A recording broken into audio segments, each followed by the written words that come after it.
আমি আমার মেয়েরে কতটা ভালোবাসি,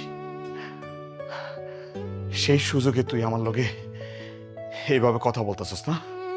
উল্টা পাল্টা কোনো কথা বলবি না, কই দিলাম। হ্যাঁ, আমি তো কোনো উল্টা পাল্টা কথা কইতেছি না। আরে বাবা, যা সত্য তাই কইলাম। তুমি চিন্তা করে দেখো, এখন তোমার মায়ের যদি তার বাপের আদর থেকে বঞ্চিত করতে চাও তাহলে যাইও না, আর যদি না চাও তাহলে আমার কথায় রাজি হয়ে বন্ধক চাও, বুঝছো?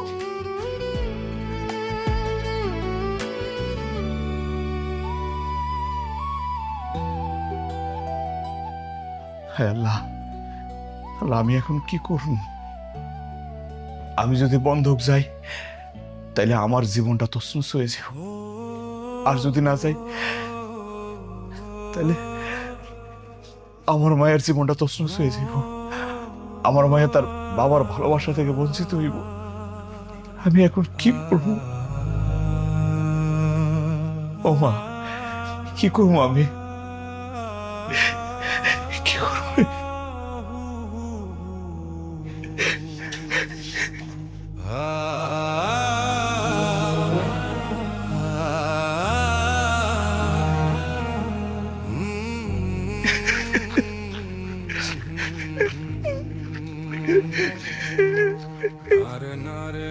আব্বা, মা তোমার কই টানা নিয়ে যেতেছে? তুমি কাঁদতেছো কেন?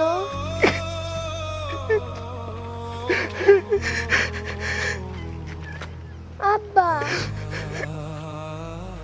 এই তুই এত পকপক করতেছস কে? কানের নিচে এমন থাপড়া মারমু যে দাঁত সবগুলো জর্জর করে পড়বো নিচে।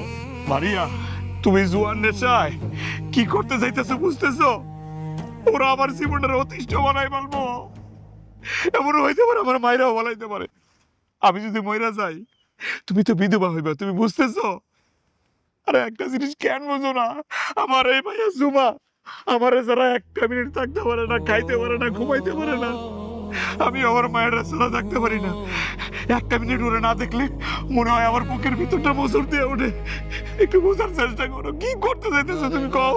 আরে তোমার এই ইমোশনাল কথা আমার কানে বিষের মতো লাগতেছে। চুপ করো, চুপচাপ এখান দিয়ে চলো। আব্বা আমার ভয় করতেছে। না রে মা, তোমার কোনো ভয় নাই মা, তোমার এই বাবা আছে, কোনো ভয় নাই।